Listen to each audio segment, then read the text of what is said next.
二重視の瞳、スムレ눈동자、坪井栄。6、月夜の蟹、湯、달밤의 개。5年生の教室は川っぷちに新しく建った校舎のとっつきであった。川に向かった窓から覗くと、お組のような形の狭い三角地を挟んで、高い石垣は川床まで直角に築かれていた。5학년 교실은 강변에 새로 지은 교사의 맨 끝이었다. 강을 향한 창문으로 내다보니 옷섭처럼 생긴 좁은 삼각지를 사이에 두고 높은 돌담은 강바닥까지 직각으로 쌓여 있었다.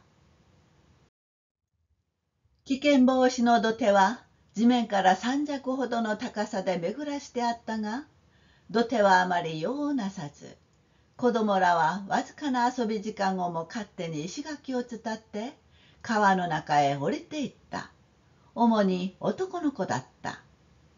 위험 방지의 둑은 땅에서 석자 정도 높이로 둘려 있었으나 둑은 그다지 구실을 못하고 아이들은 잠깐의 노는 시간에도 멋대로 돌담을 타고 강물 속으로 내려갔다. 주로 남자아이였다. 川上に家は一軒もなく、チロチロの水はきれいだった。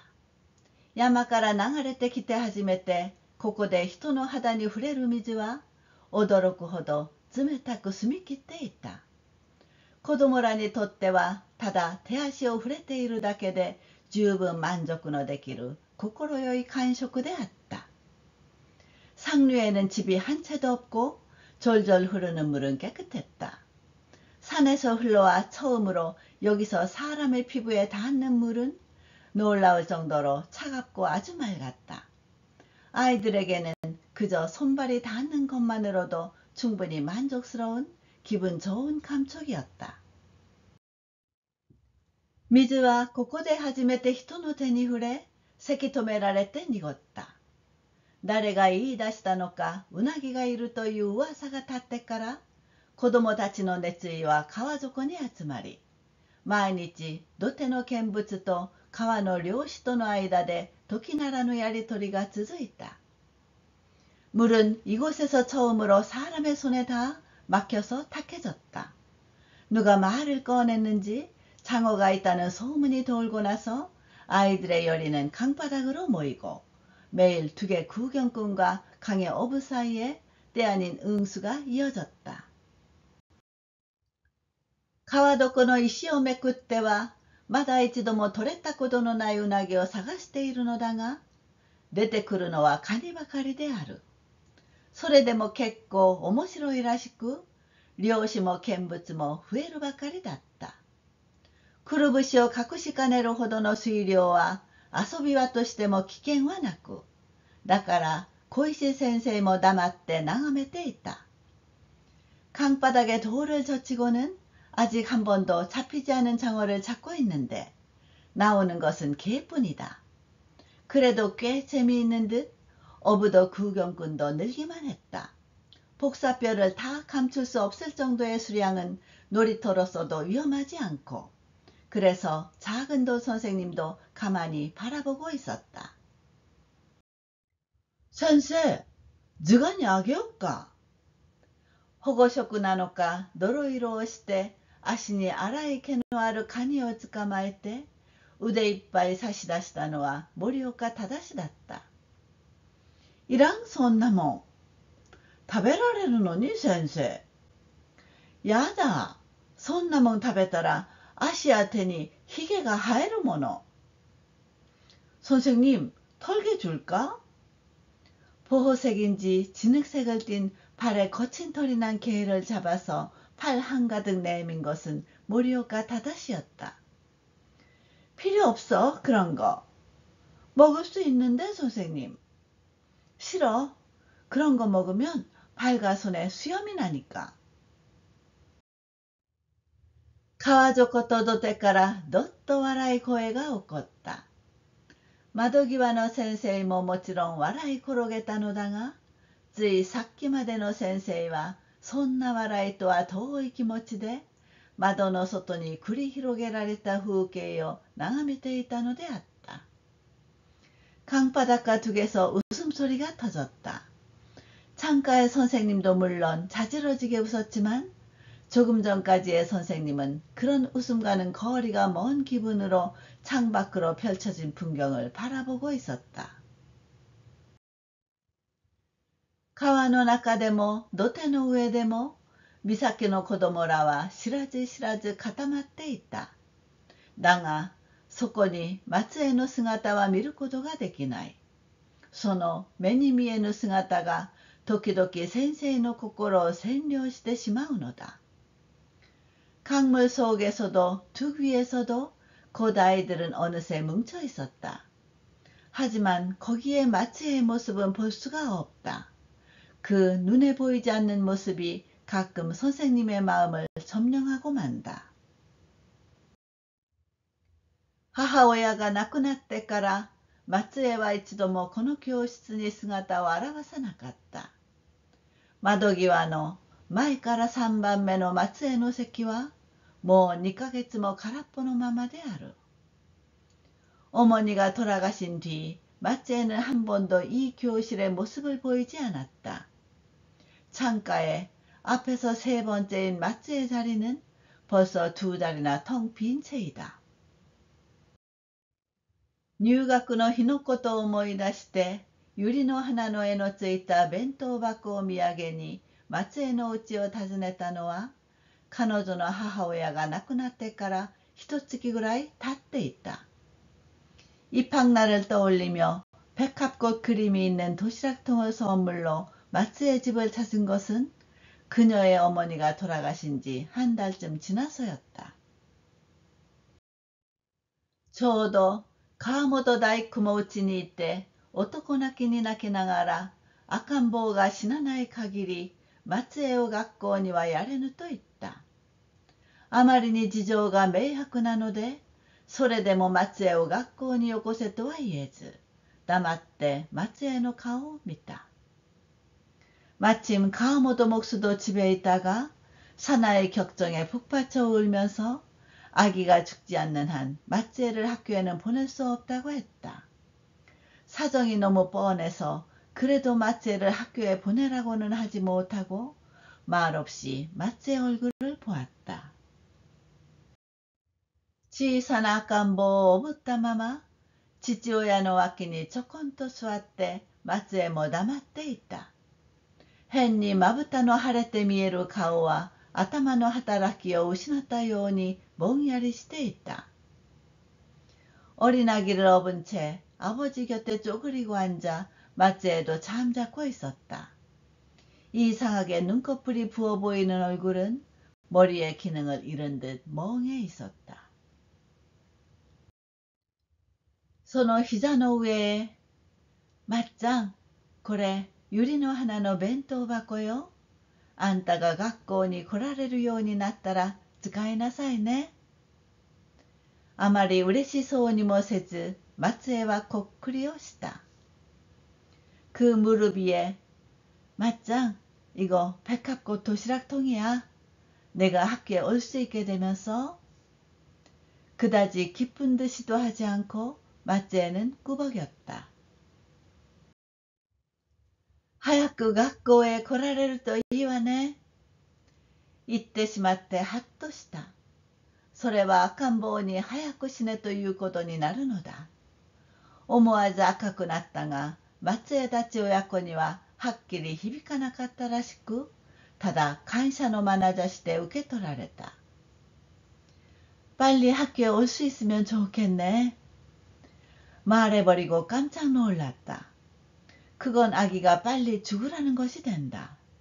나도 모르게 붉어졌지만 마츠의 부녀에게는 확실히 들리지 않은 듯 그저 감사의 눈길로 받아들여졌다.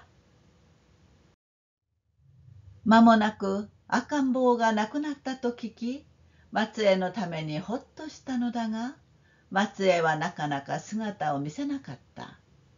増野や琴江たちに様子を聞いても埒が明かず、先生はとうとう手紙を書いた。10日ほど前になる. 얼마 지나지 않아 아기가 죽었다는 소식을 듣고 마츠에를 위해서 마음 놓였지만 마츠에는 좀처럼 모습을 보이지 않았다. 마스노와 고조에 등에게 상황을 물어도 해결이 되지 않아 선생님은 마침내 편지를 썼다. 열흘쯤 전이 된다. 마츠에さん、赤ちゃんのゆりえちゃんは本当にかわいそうなことをしましたね。でももうそれは仕方がありませんから、心の中で可愛がってあげることにして、あなたは元気を出しなさいね。学校へはいつから来られますか？先生は毎日まっちゃんの空っぽの席を見てはまっちゃんのことを考えています。早く来い来いまっちゃん。早く来てみんなと一緒に勉強しましょう。마츠에さん, 아기 유리에짱은 정말 안타깝게 되었네요. 하지만 이제 그건 어쩔 수 없으니까 마음속으로 예뻐해 주기로 하고 너는 기운을 내요. 학교에는 언제부터 올 수 있어요? 선생님은 매일 맞짱의 빈자리를 보고는 맞짱을 생각하고 있어요. 빨리 와라 와라 맞짱. 빨리 와서 모두와 함께 공부합시다.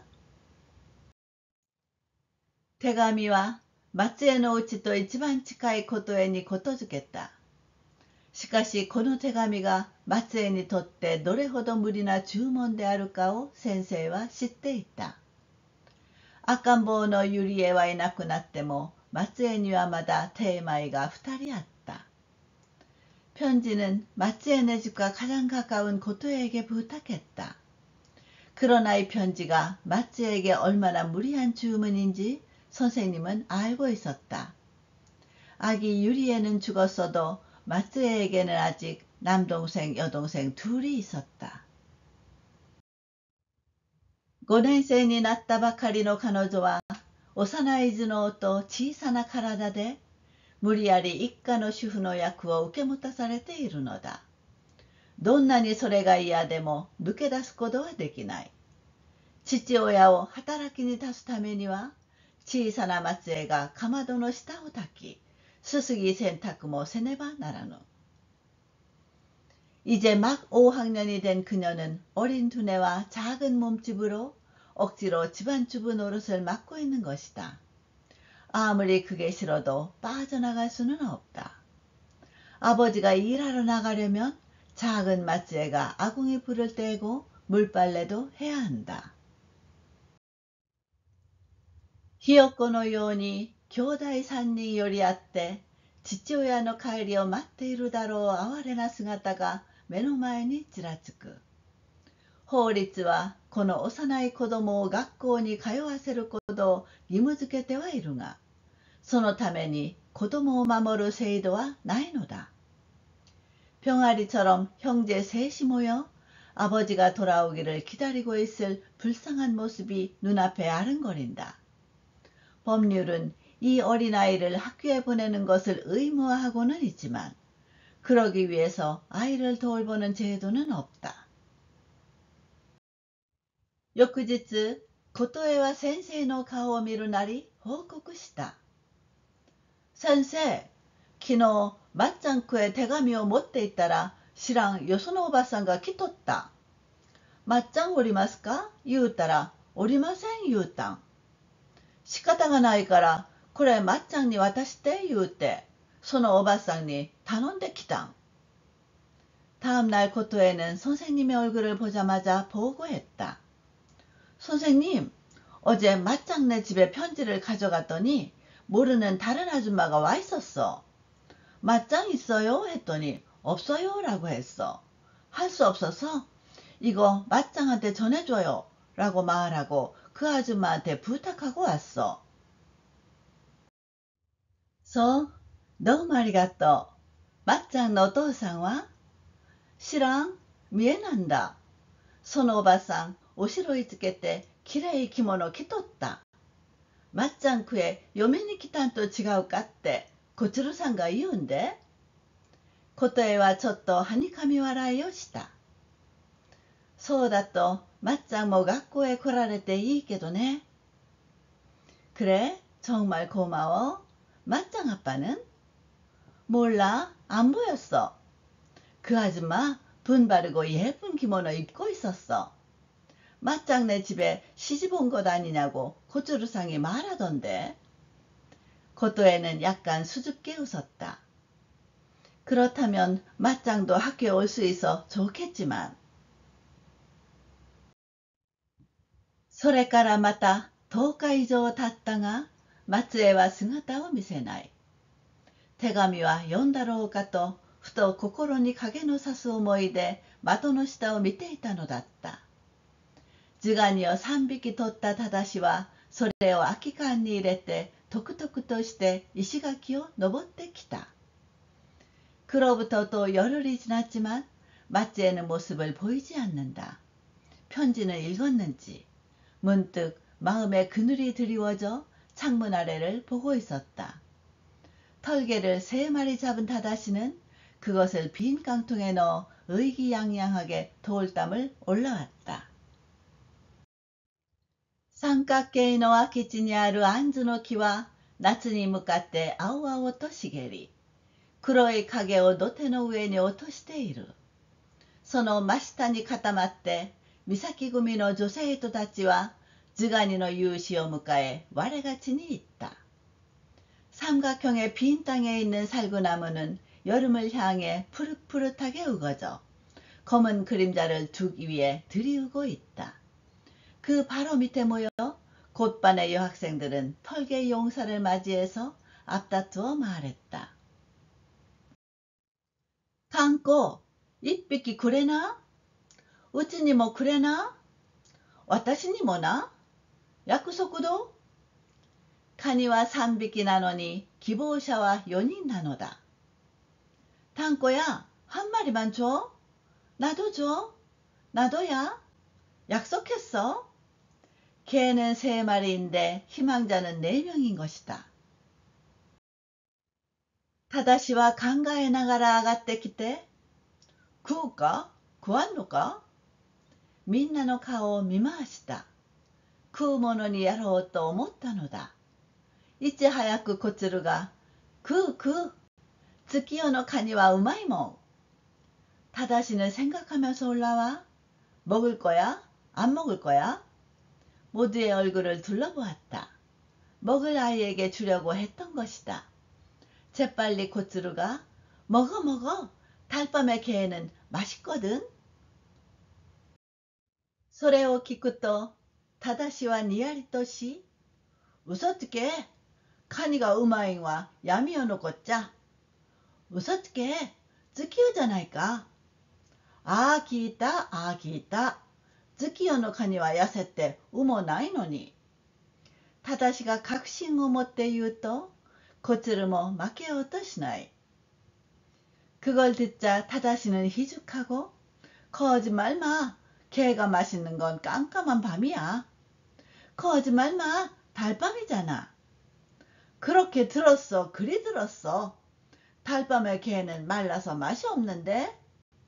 다다시가 확신을 갖고 말하자 고츠루도 지려고 하지 않는다. 同じように다다시の口真似で、ああ聞いた、ああ聞いた。月夜のカニがうまいのに。試しに食うてみる。みんなくれ。いや、こんな川のカニでわかるかい？海のカニじゃのうって。똑같이 다다시의 말투 흉내로 그렇게 들었어, 그리 들었어. 달밤의 게가 맛있는데.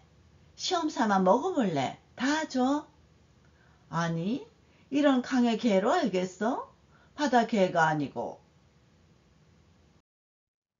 それを聞くと女組がわーわー騒ぎ立て、窓の先生に向かって口々に聞いた。先生、月夜のカニと闇夜のカニとどっちがおいしいん？先生、月夜じゃな。마스노야 고츠루야 미사코たちだった。그걸 듣자 여자아이들이 와글와글 떠들며 창문의 선생님을 향해 제각기 물었다. 선생님, 달밤 개랑 깜깜한 밤의 게 중에 뭐가 맛있어? 선생님은 달밤이지. 마스노와 고츠루와 미사코들이었다.さあね、闇夜のように思うけど、男組がわっと来た。ほらみ、ほらみ。今度は先生は笑いながら、でも月夜のような気もする。글쎄、그치? 깜깜한 밤인 것 같은데. 남자아이들이 와 하고 소리쳤다. 그거 봐, 그거 봐. 이번에는 선생님이 웃으면서 하지만 달밤 같기도 해. 언나구미가 료테오하게飛び飛びして喜んだ。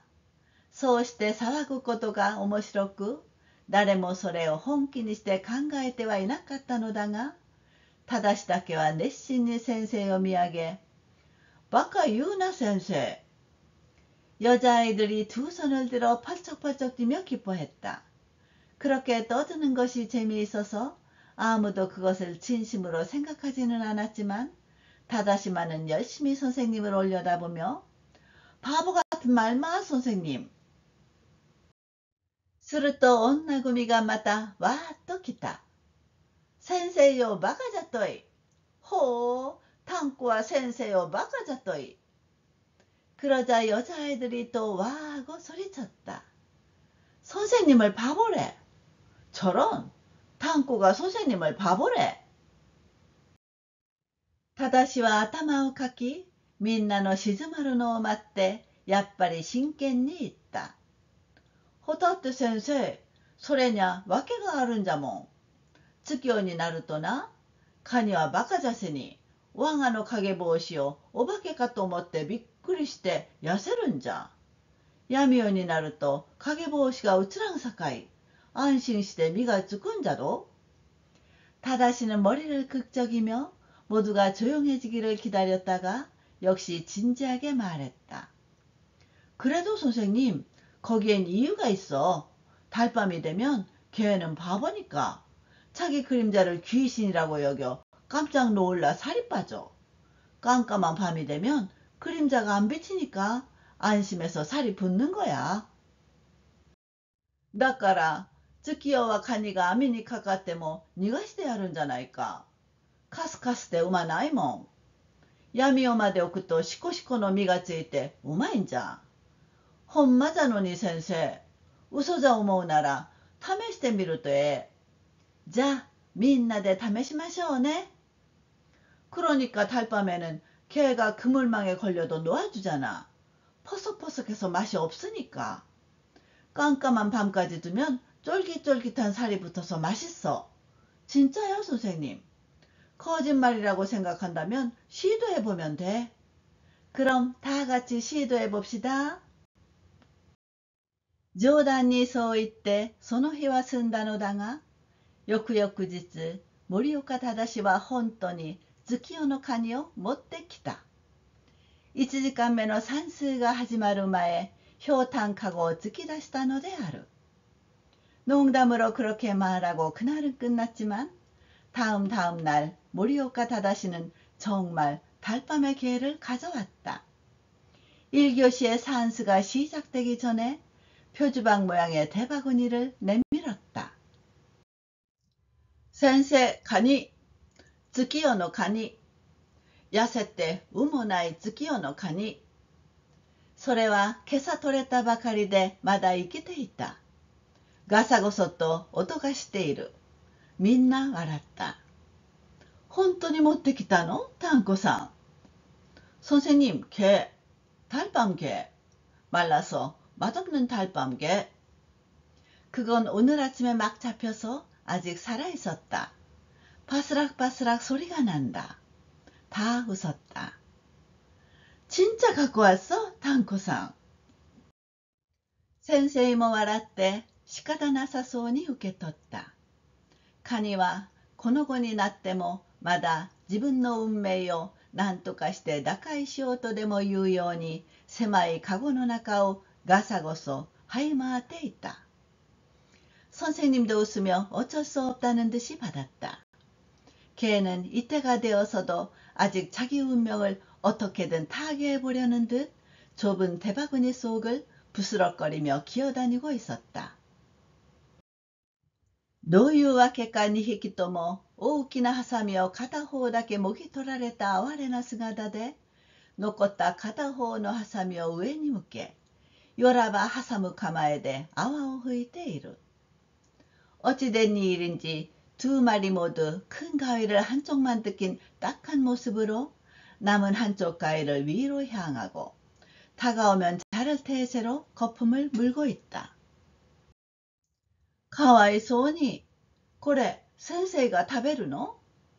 うん、約束じゃもん。逃がしてやりましょうよ。いや、約束じゃもん。불쌍해라. 이거 선생님이 먹어? 응, 약속이잖아. 놓아주자. 아니, 약속이잖아. 다다시와 우시로振り向いて、なとみんなの賛成を求めた。男の子は手を叩いて喜んだ。じゃあ、こうしましょう。後で小遣いさんにこれを煮てもらい、今日の理科の時間に研究しようじゃないの。それから、カニっていう題で、綴り方も書いてくるの。다다시는 뒤를 돌아보고 그치? 하고 모두의 찬성을 구했다. 남자아이는 손뼉을 치며 기뻐했다. 그럼 이렇게 하죠. 이따 소사 아저씨한테 쪄달래서 오늘 이과 시간에 연구하자. 그리고 개라는 제목으로 장문도 써오기로. 하이, 하이. 나이賛成だった。かごは窓べりの柱の釘にかけられ、その時間中、カニはガサゴソの音を立て続けてみんなを笑わせた。ねえ、ねえ、대찬성이었다. 대바구니를 창가 기둥못에 걸어놓아 그 시간 내내 개는 바스락거리는 소리를 계속 내어 모두를 웃게 했다. 時間が済むと先生はひょうたんかごを外し、自分で小遣い室の方へ歩いていった。こつると琴恵がようありげについてきて、先生と呼びかけ、振り向くのを待って、まっちゃんのことと言った。まっちゃん? 수업이 끝나자 선생님은 표주방 모양의 대바구니를 내려 직접 소사실 쪽으로 걸어갔다. 코츠루와 코토에가 볼 일이 있는 듯이 따라와 선생님 하고 불러서 뒤돌아보는 것을 기다려 맞짱 말인데 하고 말했다. 맞짱? 하이, 맞짱 유베노船で 오사카에 있다. 에? 思わず立ち止まった先生の顔を見上げながら、琴恵が一生懸命の顔で、親類のうちへ来に行ったん。ねえ、맞짱 어젯밤배로 오사카에 갔어. 뭐라고? 무심코 멈춰선 선생님의 얼굴을 올려다보며 고토에가 결사적인 얼굴로 친척 집에 자식으로 갔어. 마, そいで맞짱く 옷상도男の子と残ったん。そう、맞짱嬉しそうだった？琴恵は答えずにかぶりを振った。어머나. 그래서 맞짱네 집에 아저씨랑 남자애랑 남았어. 그래, 맞짱 기뻐 보였어? 고토에는 대답하지 않고 고개를 흔들었다. 고츠루가 가왔대. 맞짱いかん言うて、はじめ庭の口の柱に抱えついて泣いたん。맞짱くのお父さんが言わって、はじめは優しげにすかしたけんど、なかなか맞짱が離れんので、あとは頭にげんこつかましたり、背中をどづいたりしたん。맞짱おいおい泣いてみんなが祝っとった。고츠루가 대신 맞짱 안 가겠다며 처음엔 마당 입구에 기둥을 껴안고 울었어. 맞짱네 집 아버지가 나한처해서 처음에는 상냥하게 달랬는데 좀처럼 맞짱이 떨어지지 않아서 나중에는 머리에 주먹질하거나 등을 때리거나 했어. 맞짱 엉엉 울어서 모두가 힘들어했어. 요로지야のばあやんがようやっとすかして特進さしたけんど、みんなもらい泣きしよった。私も涙が出てきて弱った。途中までみんなと見送っていたけんど、まっちゃん一口も物言わなんだ。なことやん。そいで자파상 할매가 겨우 달래서 이해시켰지만 모두 따라 울었어. 나도 눈물이 나서 힘들었어. 도중까지 모두와 배웅 갔는데 맞짱 한마디도 말하지 않았어. 그치 고토양? 그래서急に 한까치を 顔に当ててクックッと泣き出した先生に驚いて小鶴は黙った。いつの間にか早苗や増野も寄ってきて、片手にひょうたんかごを持ったままうつむいてハンカチを目に当てている先生をうたてげに見ていた。みんなの目にも誘われた涙が盛り上がっていた。갑자기 손수건을 얼굴에 대고 흑흑 울기 시작한 선생님에게 놀라 고츠루는 입을 다물었다. 어느새 사나에와 마스노도 다가와서 한 손에 표주박 모양의 대바구니를 든 채 고개를 숙이고 손수건을 눈에 대고 있는 선생님을 이상하다는 듯이 보고 있었다. 모두의 눈에도 덩달아 눈물이 글썽이고 있었다. その後もしばらくは窓際の前から3番目の松江の席は空いたまま置かれてあったが、ある時その松江のたった一日座った席に先生は黙って腰掛けていた。その後すぐ席の組み替えがあって、その列は男の子になった。그 후에도 한동안 창가 앞에서 세 번째인 마츠의 자리는 비어 있었는데 어느 때 그 마츠에가 단 하루 앉은 자리에 선생님은 말없이 앉아 있었다. 그 후 바로 자리 바꾸기가 있었고 그 줄은 남자아이가 되었다. それっきり松江の噂は出なかった。先生も聞かず、生徒も言わず、松江からの頼りもなかった。もうみんなの心から松江の姿は追い出されたのであろうか。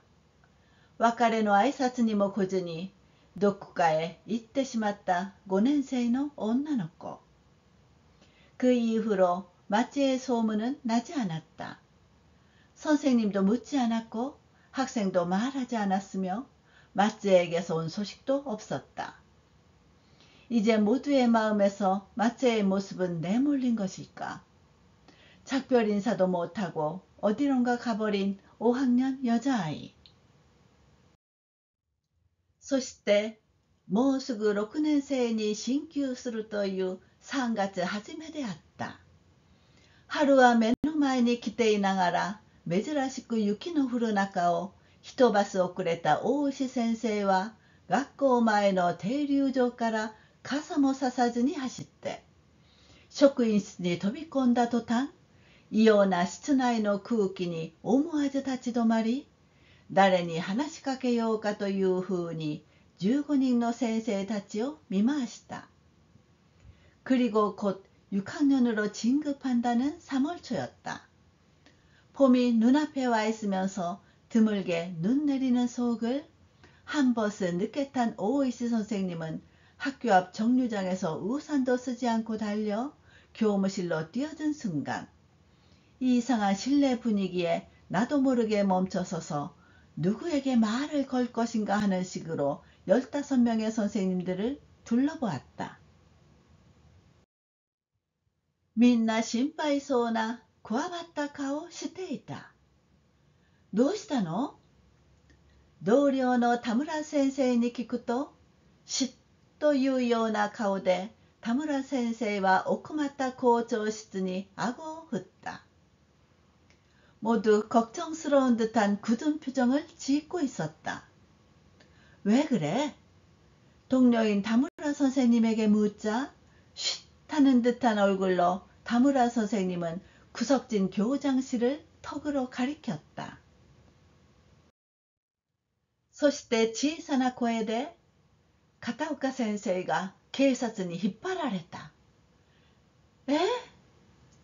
그리고 작은 목소리로 가타오카 선생님이 경찰에 끌려갔어. 에? 타무라 선생과 맞다. 静かにというふうに細かく顔を振りながら、今警察が来てるの。また校長室を目顔で教え、つい今のさっきまで片岡先生の机を調べていたのだとささやいた。타무라 선생님은 다시 조용히 라는 식으로 미세하게 얼굴을 가로저으며 지금 경찰이 와 있어. 또 교장실을 눈짓으로 가리키며 바로 조금 전까지 가타오카 선생님의 책상을 조사하고 있었다고 속삭였다.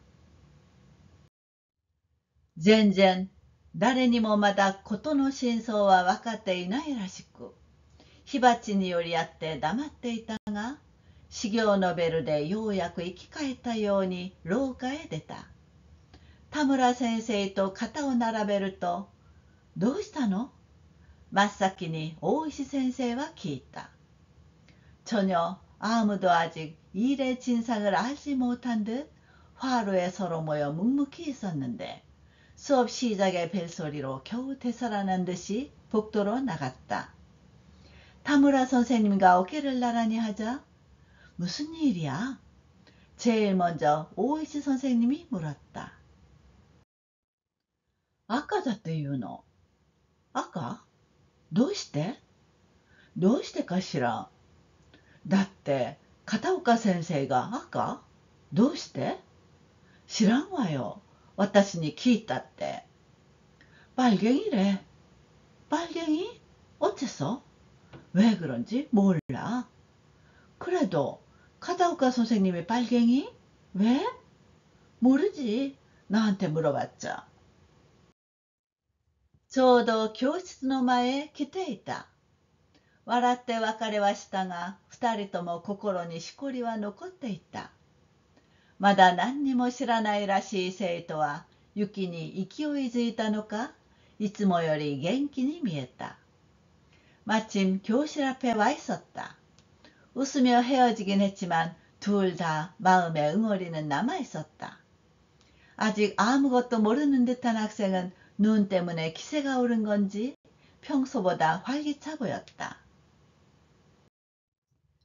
ここに立つと全ての雑念を捨てねばならないのだが、教壇に立って5年間、大石先生にとってこの時間ほど長く感じたことはなかった。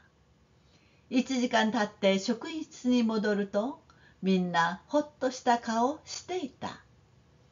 여기에 서면 모든 잡념을 버려야 하는데 교단에 선 지 5년간 오이시 선생님은 이 시간만큼 길게 느낀 적이 없었다. 1시간 지나 교무실로 돌아오자 모두 안도의 표정을 짓고 있었다. 警察帰ったよ。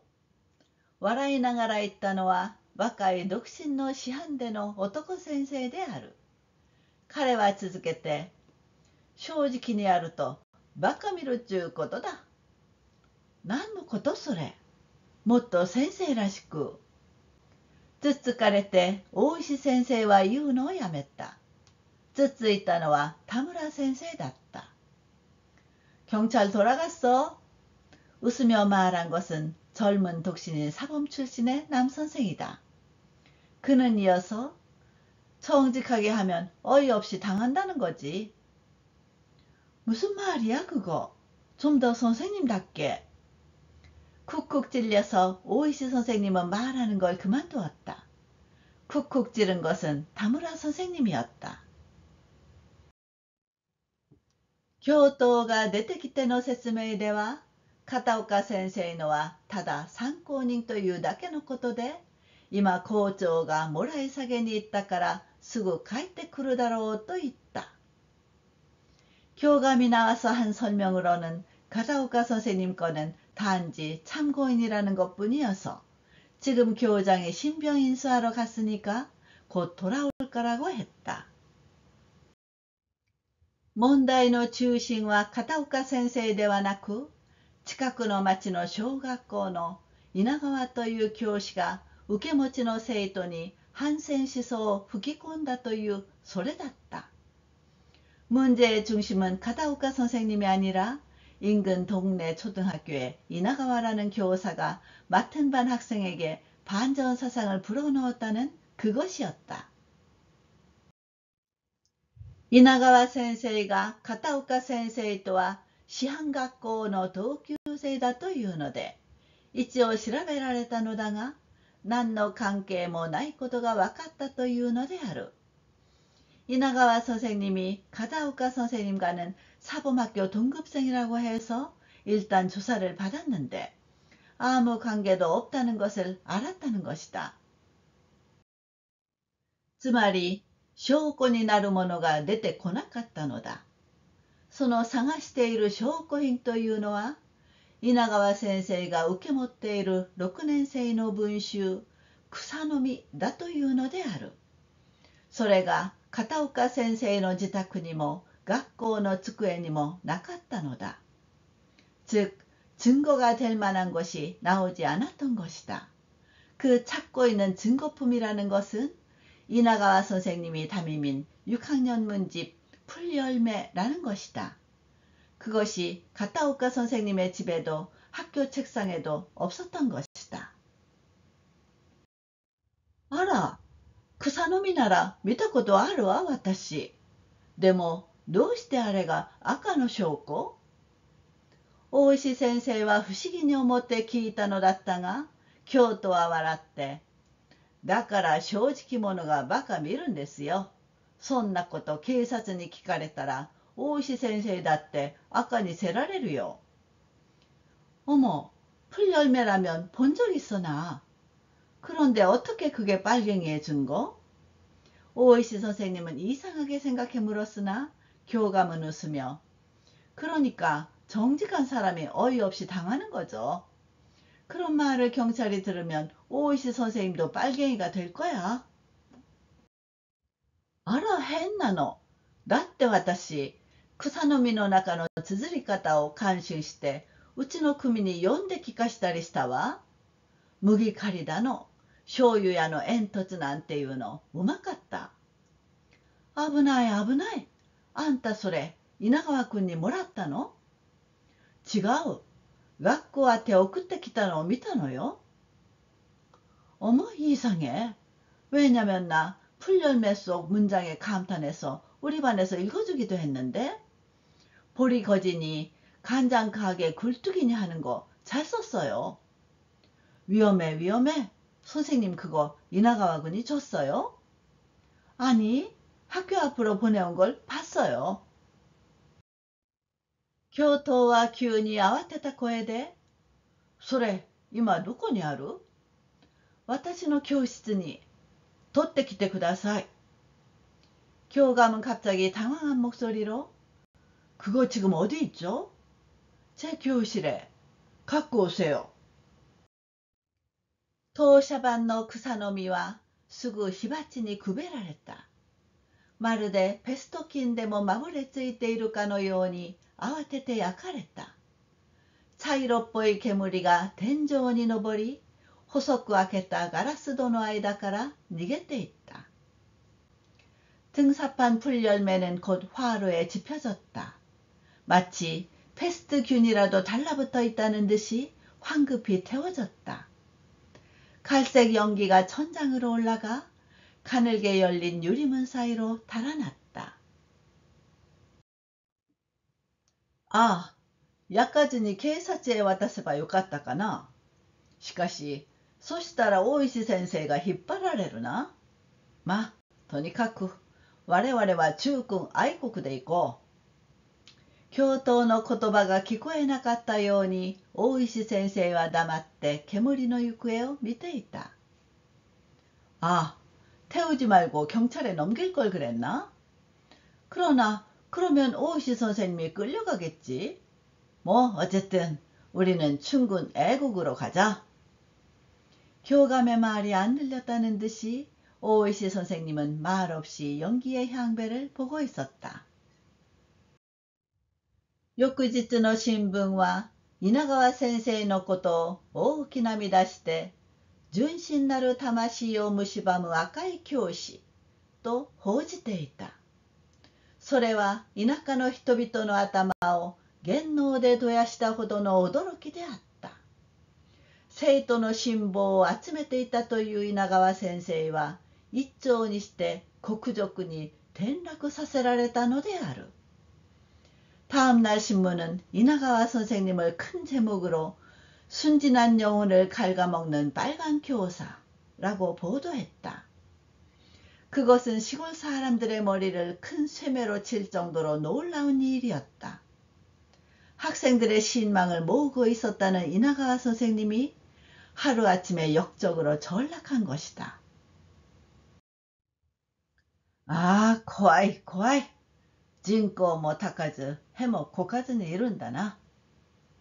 つぶやいたのは年取った知識訓導だった。他の先生は皆意見も感想も述べようとはしなかった。아, 무서워, 무서워. 침향도 피우지 말고 방귀도 뀌지 말고 있어. 중얼거린 건 나이든 차석 훈도였다. 다른 선생님은 모두 의견도 감상도 입 밖에 내려고는 하지 않았다. そんな中で一人大石先生は大げさな新聞記事の中のわずか4、5行のところから目が離れなかった。そこには稲川先生の教え子たちが一人一つずつの卵を持ち寄って寒い留置場の先生に差し入れしてくれと警察へ押しかけたことが書かれていたのだ。그런 가운데 홀로 오이시 선생님은 거창한 신문 기사 속에 불과 4대줄에서 눈을 떼지 못했다. 거기에는 이나가와 선생님의 제자들이 한 명에 하나씩 달걀을 모아 추운 유치장의 선생님에게 넣어달라고 경찰에 들이닥친 사연이 적혀 있었던 것이다. 今日はもう出勤した片岡先生は急に英雄にでもなったように引っ張りだこだった。どうだったの質問に答えて一日でげっそり頬の落ちた彼は青いひげ跡をなでながら오늘은 벌써 출근한 가타오카 선생님이 갑자기 영웅이라도 된 것처럼 인기가 있었다. 어땠어? 라는 질문에 대답하다 하루 만에 볼살이 쏙 빠진 그는 푸른 수염 자국을 쓰다듬으며 야, どうもこうも今考えるとアホらしいんじゃけどな。住んでのことに赤にならされるとこじゃった。稲川は君が会合に出たのは4、5回じゃと言うがだの。小林滝次の本を読んだろうとかって。아니, 아무래도 지금 생각하면 바보 같지만 하마터면 빨갱이가 될 뻔했어. 이나가와는 내가 회합에 나온 건 4대번이라고 하는데 라던가 코바야시 다키지 책을 읽었겠지 라던가 僕は小林滝次なんて名前も知らん。言うたら、この野郎、この間新聞に出たじゃないかって。言われてみりゃ、ほら、ついこの間、そんなことが出ましたな。小説家で警察で死んだ人のことが。本当は拷問で殺されたのだが、新聞には心臓前で死んだと報じられた。나는 고바야시 다키지라는 이름도 몰라. 라고 하니까 이 녀석 얼마 전에 신문에 났잖아래. 듣고 보니 그래 얼마 전에 그런 게 나왔었지요. 소설가로 경찰에서 죽은 사람이. 사실은 고문으로 죽었는데 신문에는 심장마비로 죽었다고 보도됐다. 아, 있다. 아까이小説家だ. 若い独身の先生が言った。そのプロレタリアなんとかいう本をたくさん取られておりました。あの稲川は師範にいる時から本好きでしたからな。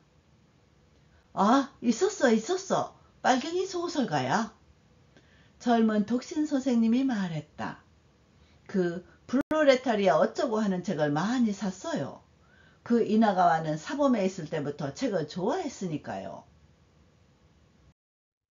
その日、国語の時間に大石先生は冒険を試みてみた。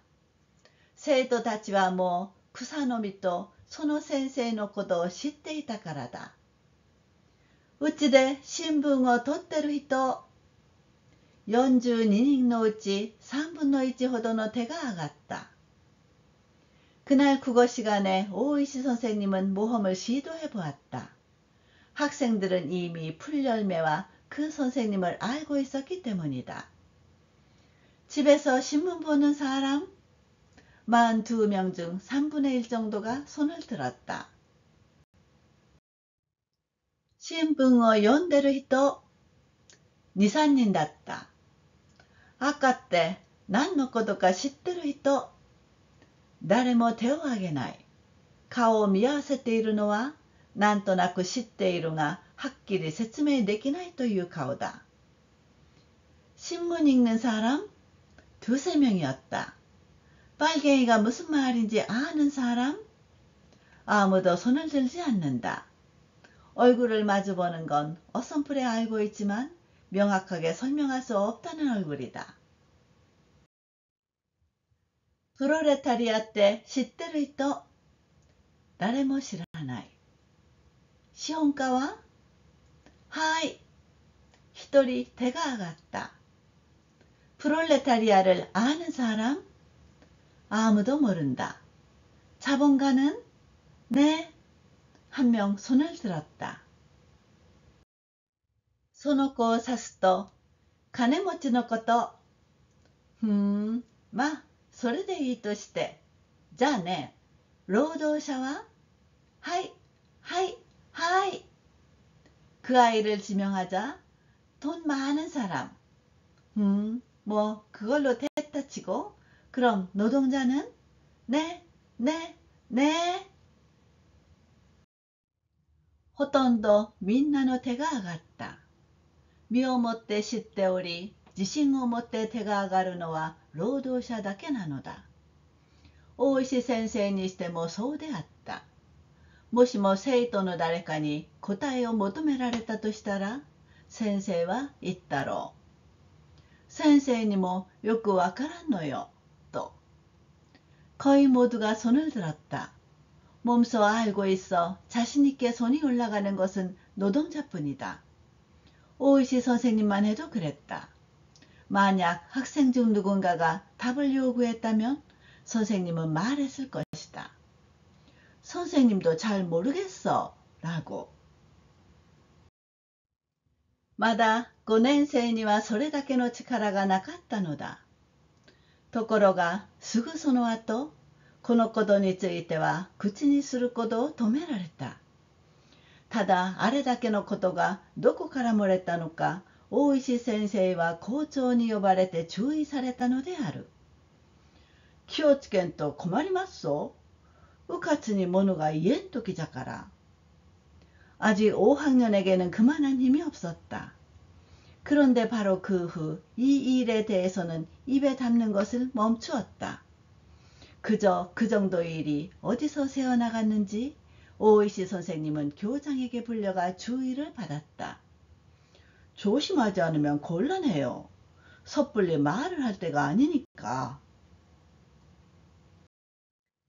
校長とは父の友人という特別の関係だからそれだけで済んだらしい。だがこのことは明るい大石先生の顔をいつとなく陰らすもとになった。大して気にも留めていなかった草の実のことと同じく消しがたい陰りをだんだん濃くしていった。교장과는 아버지 친구라는 특별한 관계여서 그 정도로 끝난 것 같다. 하지만 이 일은 밝은 오이시 선생님의 얼굴을 전에 없이 그늘지게 하는 원인이 되었다. 별로 신경도 쓰지 않았던 풀열매와 마찬가지로 지우기 힘든 그늘이 점점 짙어갔다. 6年生の秋の修学旅行は時節柄いつもの伊勢参りを取りやめて近くのコンピラということに決まった。それでもいけない生徒がだいぶいた。働きに比べて倹約な田舎のことである。6학년 가을 수학여행은 시절도 그래서 늘 하던 이세참배를 취소하고 근처의 콤피라로 가기로 정해졌다. 그래도 못 가는 학생이 꽤 있었다. 이 일하는 것에 비해 검소한 시골의 일이다. 야도야には止まらず、3食分の弁当を持って行くということで、ようやく父兄の賛成を得た。それでも2組合わせて80人の生徒のうち、行けるというのは6割だった。여관에는 머물지 않고 세 끼 도시락을 싸가는 것으로 겨우 학부모의 찬성을 얻었다. 그래도 두 반 합쳐서 80명의 학생 중 갈 수 있다는 것은 6할이었다. ことに、岬の村の子供らと来たら、ギリギリの日まで決まらず、その訳をお互いに暴き出しては内情をぶちまけた。특히 곤마을의 아이들은 최종 날까지 정해지지 않아 그 이유를 서로 들추어내고는 속 사정을 털어놓았다. 先生、孫期はな、レションベンが出るさかい、旅行に行けんので増野が言う。だって、宿屋には泊まらんのですよ。朝の船で出て、晩の船で戻ってくるのに。선생님、손기는 밤에 오줌 싸니까 여행을 갈 수 없는 거래. 마스노가 말한다. 그래도 여관에서 자지 않아. 아침 배로 갔다가 저녁 배로 돌아오는데. でも、朝の船4時だもん。船の中で寝るでしょ。寝るかしら。たった2時間よ。みな寝るどころでないでしょうに。それより、増野さんはどうして行かんの？風邪ひくといかんさかい。あれあれ、大事な一人娘。하지만 아침 4시니까 배 안에서 자잖아요. 자려나? 겨우 2시간이야. 모두 잘 때가 아닐 텐데. 그보다 마스노상은 왜 안 가? 감기 걸리면 안 되니까. 저런저런 소중한 외동딸. その代わり、旅行のお金倍にして貯金してもらう。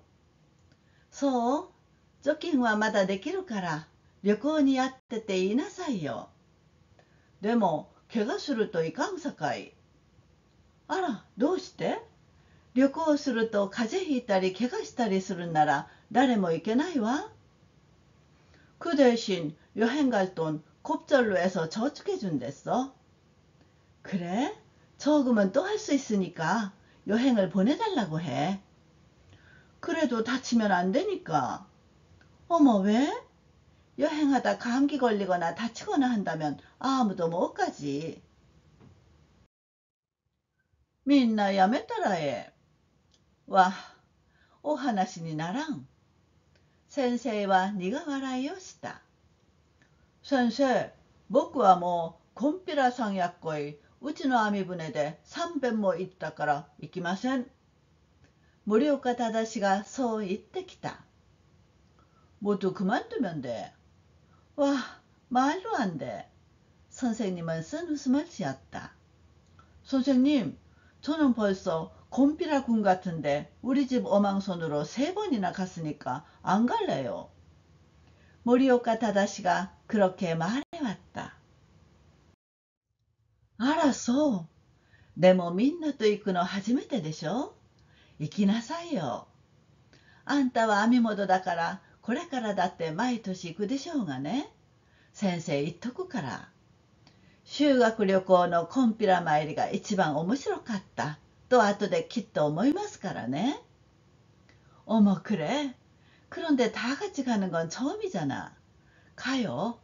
너네는 선주니까 앞으로도 매년 가겠지만 선생님 말해둘게. 수학여행의 콤피라 참배가 가장 재미있었다고 나중에 분명히 생각할 테니까. 壁こつるは自分も行かないと言いながらやはり行かない木下富士子のことをこんな風に言った。先生、藤子さんく借船が山のようにあって旅行どころじゃないん。あんな大きなうちでももうすぐ借船の方に取られてしまうん。うちん中もうなんちゃ売るもんもないんで. 갑의 고추루는 자기도 가지 않겠다고 말하면서 역시 가지 않는 기노시다 후지코를 이런 식으로 말했다. 선생님, 후지코 사내 집 빌린 돈이 산더미처럼 있어서 여행 갈 처지가 아니야. 저런 큰 집이라도 이제 곧 빚 한보로 빼앗겨버릴 거야. 집안에 이제 팔 것도 없어. そんなこと言わんものよ。軽く背中を叩くと、コツルはペロッと舌を出す。嫌な子。そう言いながら思い出すのは藤子の家だった。그런 말 하는 거 아니야. 가볍게 등을 치자 고츠루는 쏙 혀를 내민다. 나쁘네. 그렇게 말하면서 생각나는 것은 후지코네 집이었다. 初めて岬へ赴任した時でも、もう明日にも人手に渡りそうな噂だったその家は、蔵の白壁が北側だけごっそり剥げていた。古い家に生まれた藤子はいかにもその家柄を背負ったように落ち着き払っていて、めったに泣かずめったに笑わない少女だった。처음으로 고제 부임했을 때도 이미 내일이라도 남의 손에 넘어갈 듯한 소문이었던 그 집은 곳간의 흰 벽이 북쪽만 몽땅 벗겨져 있었다. 오래된 집에서 태어난 후지코는 마치 그 가문을 등에 업은 듯 침착하고 조음처럼 울지 않고 조음처럼 웃지 않는 소녀였다. こちるなどからあからさまなことを言われても、じろりと冷たい目で睨み返す度胸は誰にも真似のできないものだ。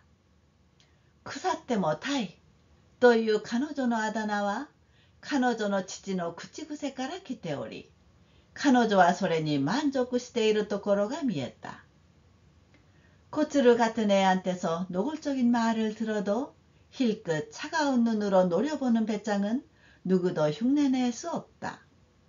썩어도 준치라는 그녀의 별명은 아버지의 입버릇에서 나왔고 그녀는 거기에 만족하는 모습을 보였다.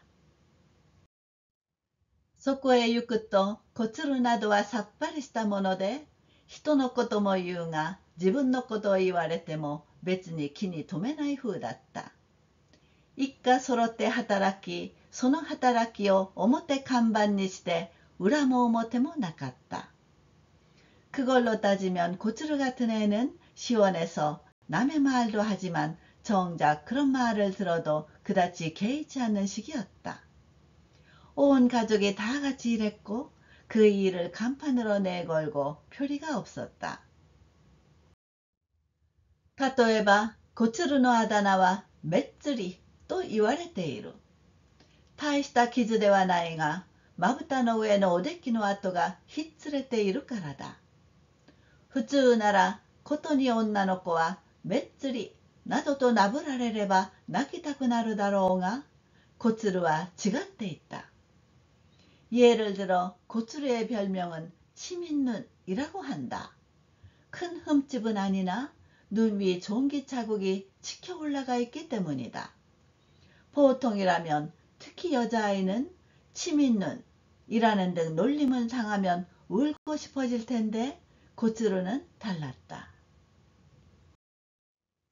まるで人事のようにわだかまりのない様子で、めっつりめっつりとやすやす言うてくれな。めっつりもなろうと思うてなれるめっつりと違うじょ。それは彼女の母たちがそう言っていたからであろう。마치 남의 일처럼 뒤끝이 없는 모습으로 치민눈 치민눈이라고 쉽게 말하지 마. 치민눈도 되려고 해서 된 치민눈이 아니야. 그건 그녀의 어머니 등이 그렇게 말했기 때문일 것이다. 旅行に行けないわけをも彼女はざっくばらんに言うのだ。私んくな先生。こないだ頼もしくをとして大きい船を買うたん。だから倹約せんならんの。こんぴら参りは自分で金儲けするようになってから行くことに決めた. 여행을 갈 수 없는 이유도 그녀는 터놓고 말한다. 우리 집 말이야, 선생님. 얼마 전에 개돈 타서 큰 배 샀어. 그래서 절약해야 해. 콤피라 참배는 내가 돈을 벌게 되고 나서 가기로 결심했어. それで他人の懐も遠慮なく覗き込んで、人のことは言うなと言っても平気で言う。美佐子が行かないのは欲張りだからだの。琴恵や早苗は兄弟が多くて旅行どころでなかろうとかと。그래서 남의 호주머니도 꺼리낌 없이 들여다보고 남의 말은 하지 말라고 해도 아무렇지 않게 말한다. 미사코가 가지 않는 것은 욕심쟁이여서라느니 코토에와 사나이는 형제가 많아서 여행 갈 처지가 못 될 거라는 등. ところが前々日になると旅行志望者は急に増えて、岬では増野をのけてみんなが行くということになった。そのきっかけはダマリアの吉次が山出しをして儲けた貯金を下ろして申し込みをしたことにあるようだった。그런데 전전날이 되자 여행 지망자가 갑자기 늘어 곧에서는 마스노를 빼고 모두가 가게 되었다. 그 계획에는 말이 없는 기치지가 사내 제목을 음반에 모은 저금을 찾아 신청한 데 있는 것 같았다. 기치지가行けばどうしたって黙っていられないのが損気であった。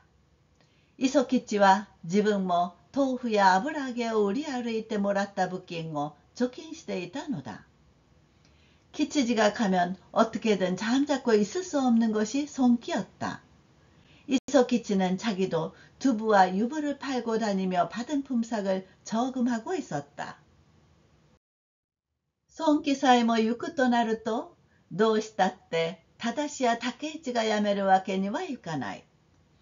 正しも網引きで儲けた貯金を思い出すし、竹市も卵を売って貯めた金で行くと言い出した。손기마저도 간다면 어떻게든 타다시와 다케이치가 안 갈 수는 없다. 타다시도 그물을 끌어 번 저금이 생각나고 다케이치도 달걀을 팔아 모은 돈으로 간다고 말을 꺼냈다. 倹約な岬の村の子供らはこんなことで貯金を下ろすことを思いつかなかったのだ。ただしなど下ろさなくてもよいと言われながら、どうしても下ろすのだと言って竹市と一緒にわざわざ郵便局へ行ったりした。알뜰한 곤마을 아이들은 이런 일로 저금을 찾을 생각은 하지도 못했다. 타다시 같은 애는 찾지 않아도 된다고 하는데 꼭 찾겠다고 하면서 다케이치와 함께 일부러 우체국에 가기도 했다. 男の子の方がそうなると女の子の方も黙っていられない。一番心配のない美佐子は藤子を誘った。二人の母親たちが仲が良かったからだ。남자아이 쪽이 그렇게 되자 여자아이 쪽도 가만히 있을 수 없다. 가장 걱정 없는 미사코는 후지코를 부추겼다. 두 엄마들이 사이가 좋았기 때문이다. 라덴のすずり箱が藤子には知らせずに美佐子の家へ行き、それで藤子は行けることになった。二人のことがわかるとじっとしていられなくなったのは小鶴である。彼女は早速騒ぎ出した。자기 벼르 상자가 후지코 몰래 미사코네 집으로 갔고, 그래서 후지코는 갈 수 있게 되었다. 두 사람의 일을 알게 되자 가만히 있을 수 없게 된 것은 고츠루이다. 그녀는 곧장 떠들어댔다. 미이さんも 후지코さんも 旅行に行く。うちも貧乏を七に置いてやってくれ。小鶴は本当にそう言って地団打踏んで泣いた。미이さん도 후지코さん도 여행 가. 나도 무리를 해서라도 보내줘. 고추루는 정말로 그렇게 말하고 발을 동동 구르며 울었다. そのために彼女の細い目は余計遅く腫れぼったくなった。コツルの母親はコツルとそっくりの目を糸のようにして笑い出し、難しい問題を出した。그 바람에 그녀의 가는 눈은 더욱 가늘게 부어올랐다. 고츠루 어머니는 고츠루와 꼭 닮은 눈을 실처럼 뜨고 웃음을 터뜨리며 어려운 문제를 냈다. みーさんとこは金持ちじゃし、藤子さんとこはお前、なんと言うたって庄屋じゃもん。あんな旦那衆の真似はできん。じゃがな、もしも琴やんが行くんなら、こっちもやってやる。いっぺん琴やんと相談してこい。미상네는 부자고 후지코네는 너 뭐니 뭐니 해도 촌장이잖아. 저런 나리님네들 흉내는 못 내지. 하지만 만약 고토양이 간다면 고츠도 보내줄게. 한번 고토양하고 상의하고 와. 到底琴へは行くまいと思ってそう言ったのであろう。ところが走っていた小鶴はニコニコして戻ってきた。はあはあ肩で息をしながら、琴やん行く言うた。도저히 고토에는 가지 않을 것 같아서 그랬을 것이다. 그런데 달려간 고츠루는 싱글벙글 웃으며 돌아왔다. 헉헉 어깨로 숨을 쉬면서 고토양 간댔어. 홈마까이야. 홈마. 마양가 어때 소言うたもん。あまりの簡単さにコツルの母親は疑いを持ち聞きに行った。出しゃばりのコツルがそんな風に持っていたのではないかと思ったのである。정말이야? 정말 할머니가 그랬어. 너무 간단해서 고츠루의 어머니는 의심하며 물으러 갔다. 나석이 좋아하는 고츠루가 그런 식으로 몰아간 건 아닐까 생각한 것이다. うちのコツがしゃしゃり出たことを言いに来たんじゃないかえ。探るように言うと、漁師並みに日焼けしたことへの母は真っ白く見える歯を見せて笑い。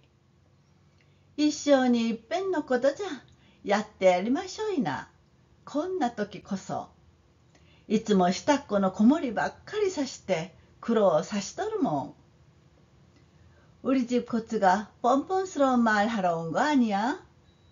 캐듯이 말하자 어부만큼이나 검게 탄 고토의 어머니는 새하얗게 보이는 이를 보이며 웃고 일생에 한 번 있는 일이니 보내줘야지 이럴 때일수록 늘 작은 애 돌보게만 하고 고생시켰는데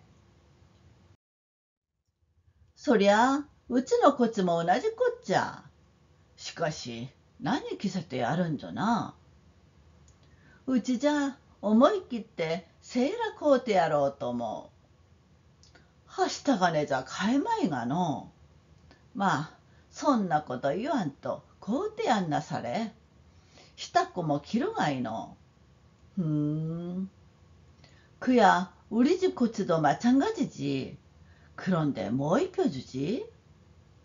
우리 집에서는 눈 딱 감고 세일로 사줄까 해. 푼돈으로는 못 살 텐데. 뭐 그런 말 하지 말고 사주시지. 작은 애도 입으니까. 사나이상 뭐 소스를 꼬더니 시다잖아. 코째양니 뭐 히토츠奮発してあげるんじゃな。そうかいの。サナエさんもの。そうなるとこつもじっとしておれんはずじゃ。やれやれ。そんなら一つ貧乏七に置こうか。사나이상도 그렇게 하기로 했대. 고치양한테도 한번 큰맘 먹고 사줘야지. 그래? 사나이상도 그래? 그렇게 되면 고치도 가만히 있지 못할 테고. 에구구. 그렇다면 한번 무리해 볼까? こんないきさつがあったのだ。ところが当日になるとサナエは風邪気味で行けないと言った。しかしサナエは喉が痛いのでも花が詰まっていたのでもない. 이런 과정이 있었던 것이다. 그런데 당일이 되자 사나이는 감기 기운으로 갈 수 없다고 했다. 그러나 사나이는 목이 아픈 것도 코가 막힌 것도 아니다. 痛かったり詰まったりしたのはお母さんの財布の口の方で、サナイのために売りに行ったサンゴの玉のついたかんざしは思う値で売れず、洋服を買うことができなかったのだ。아프거나 막히거나 한 것은 어머니 지갑 입구 쪽으로 사나이를 위해 팔러 간 산후구슬이 달린 비녀는 제값에 팔리지 않아 양장옷을 살 수 없었던 것이다. 人の足元を見てからに、と、サナエの母は、そのフルテアのことをいつまでも怒りながら、サナエには優しく、着物着て行くか? 남의 약점을 샀더니, 라며 사나의 어머니는 그 고물상을 계속 화내면서 사나에게는 상냥하게, 기모노 입고 갈까? 사나이가泣きそうな顔をすると、姉やんのきれいな着物に腰上げして着ていくか？お前だけ着物着ていくのが嫌ならやめとけ。その代わり洋服を買おうや。どうする？사나이가 울먹이는 표정을 짓자, 언니 거 예쁜 기모노 허리 올려놓어 입고 갈까? 너만 기모노 입고 가는 게 싫으면 그만둬. 대신 양장옷을 사자. 어떡할래? 사나이와 버럿또涙をこぼし、食いしばった口元を細かく震わせていた。二つのうちどちらを取ってよいか判断がつかなかったのだ。しかし母親の困って泣きそうな顔に気づくと、急にサナエの決心はついた。旅行やめる。사나이는 눈물을 뚝뚝 흘리며 앙담은 입가를 가늘게 떨고 있었다. 둘 중 어느 쪽을 택해야 할지 판단이 서지 않았다. 그러나 어머니의 나안감에서 울 것 같은 표정을 알아차리자 갑자기 사나이의 결심은 섰다. 여행 그만둘래? こんないきさつがあったとは誰も知らず、修学旅行は63人の一団で出発した。男と女の先生が2人ずつで、もちろん大石先生も加わっていた。午前4時に乗り込んだ船の中では、誰も眠ろうとするものはなく、ガヤガヤの騒ぎの中で、こんぴら船船を歌う者もいた。이런 사정이 있는 줄은 아무도 모르고 수학여행은 63명의 한 단체로 출발했다. 남자와 여자 선생님이 2명씩이고 물론 오이시 선생님도 참가했다. 새벽 4시에 올라탄 배 안에서는 아무도 잠자려는 아이가 없고 왁자지껄 소란 속에서 곰삐라 배타고를 부르는 아이도 있었다. そんな中で大石先生は一人考え込んでいた。その考えからいつも離れないのがサナエだった。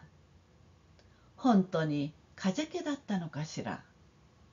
그런 속에서 오이시 선생님은 혼자 생각에 잠겨 있었다.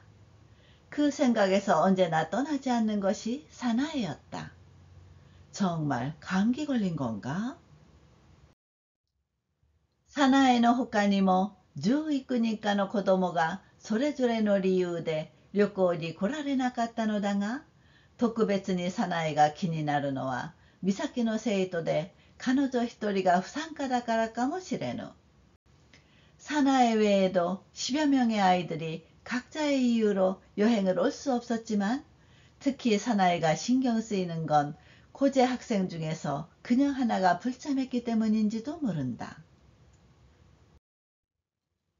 6年になってからマスノはすっかり母たちの家へ移っていたので、もう美咲の仲間ではなくなっていた。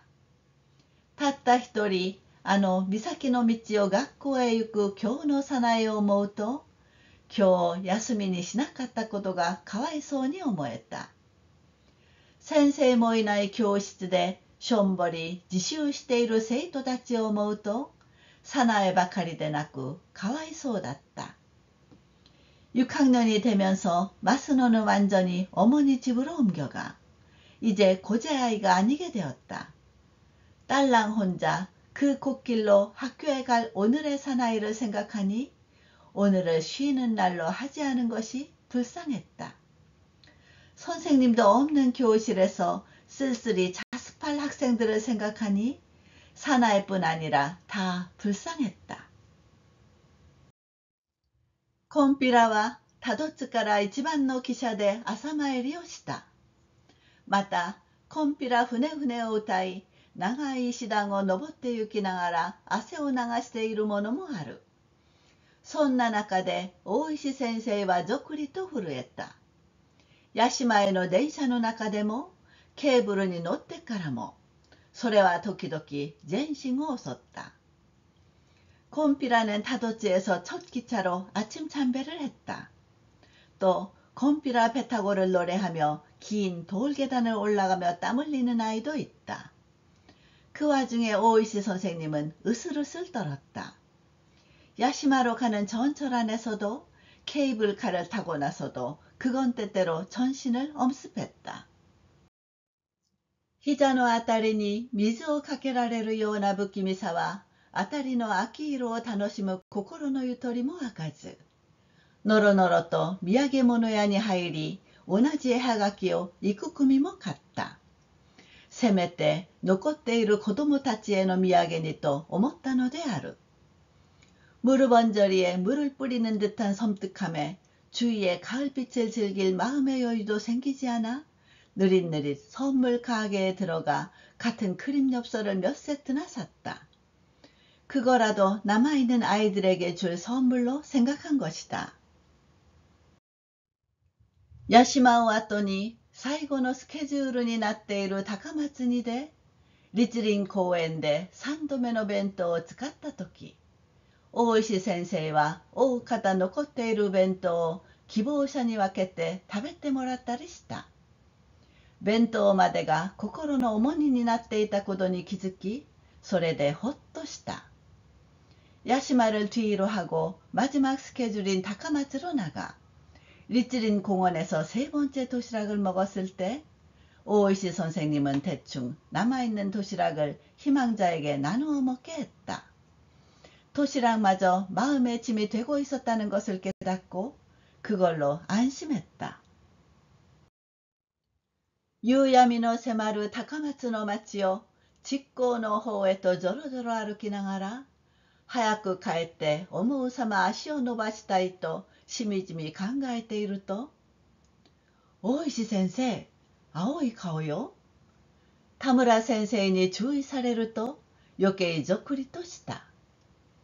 땅거미가 지는 다카마츠 거리를 항구 쪽으로 졸랑졸랑 걸으면서 빨리 돌아가서 마음껏 발을 뻗고 싶다고 절실히 생각하고 있자니, 오이시 선생님, 얼굴이 파래요. 다무라 선생님이 주의하자 더욱 으슬으슬했다. なんだか疲れましたの。ゾクゾクしてるの。あら、困りましたね。お薬は？さっきから清涼炭を飲んでますけど、と言いさして思わずふっと笑い、清涼でない方がいいのね。熱いうどんでも食べると。そうよ。お付き合いするわ。왠지 피곤해요. 으슬으슬해.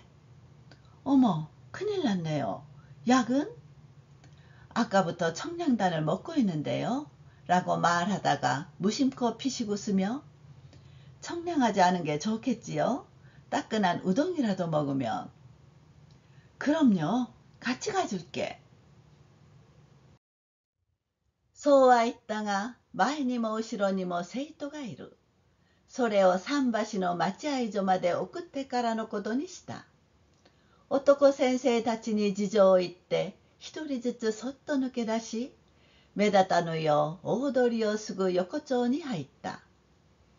말은 그렇게 했으나 앞에도 뒤에도 학생이 있다. 그 아이들을 부두의 대합실까지 데려다준 후에 가기로 했다.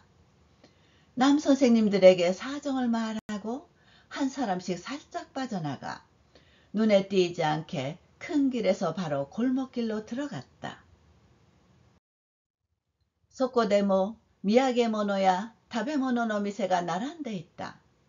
軒の低い柳波に大提灯が一つずつぶら下がっていて、どれにも皆うどん、寿司、酒、魚などと太い字で書いてあった。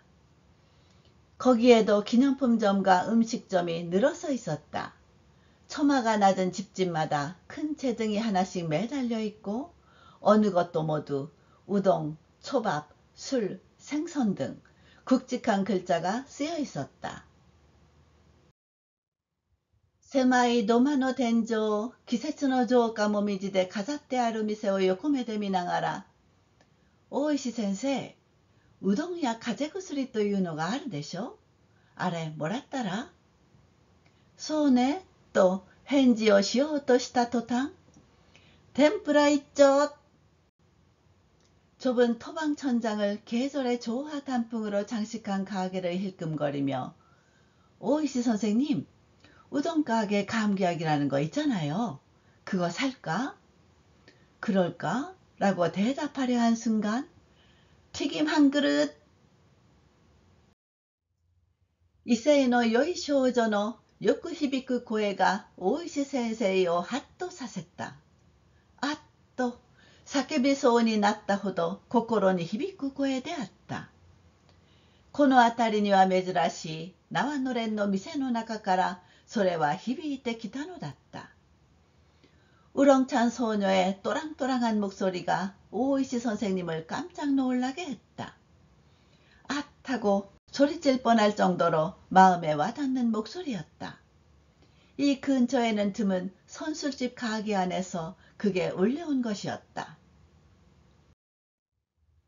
思わず覗くと、髪をもも割れに言った一人の少女がビラビラかんざしと一緒に城下のもみじを頭に飾り、赤い前掛けに両手をくるむようにして無心な顔で往来の方を向いて立っていった。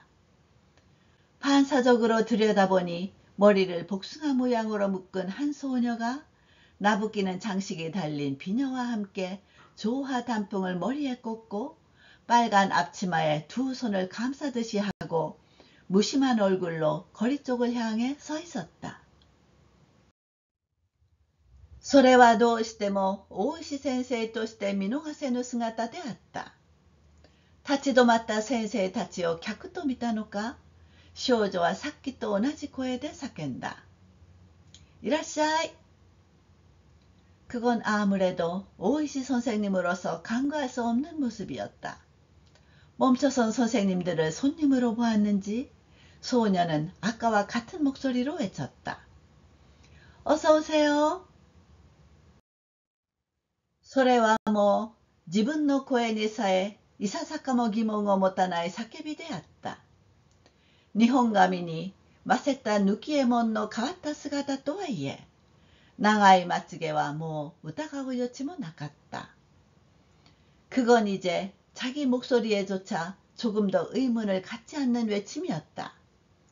일본 머리에 조숙한 목덜미가 드러나게 기모노를 입은 변한 모습이라고는 하지만 긴 속눈썹은 이미 의심할 여지도 없었다. 마츠에さん、あんた、まっちゃんでしょ？入ってきた客にいきなり話しかけられ、桃荒れの少女は息を飲んで一足下がった。大阪へ行ったんじゃなかったの？まっちゃん、ずっとここにいたの？마츠에さん너 맞짱이지? 들어온 손님이 갑자기 말을 걸자 복숭아머리 소녀는 숨을 삼키고 한 발 물러섰다. 오사카에 간 게 아니었어? 맞짱, 계속 여기 있었니? 노조끼고 말했대. 마츠에와 やっと思い出してもしたようにしくしく泣き出した。思わずその肩を抱えるようにして縄のれんの外に連れ出すと、奥から慌ただしい下駄の音と一緒におかみさんも飛び出してきた。들여다보자 마찌에는 겨우 생각나기라도 한 듯 훌쩍훌쩍 울기 시작했다. 엉겁결에 어깨를 감싸 안고 선술집 밖으로 데리고 나가자 안쪽에서 황급한 남학신 소리와 함께 주인 아주머니도 뛰어나왔다. どなたですか?黙って連れ出されたら困りますが。うさんくさそうに言うのへ、松江は初めて口をきき、おかみさんの疑いを打ち消すように小声で言った。大石先生やないか、お母はん。うどんはとうとう食べる暇がなかった。누구세요? 말 없이 끌어내면 곤란한데요. 수상쩍다는 듯이 말하자 마츠에는 처음으로 입을 열고 주인 아주머니의 의심을 지워버리듯이 작은 소리로 말했다. 오이시 선생님이잖아, 어머니. 우동은 끝내 먹을 틈이 없었다.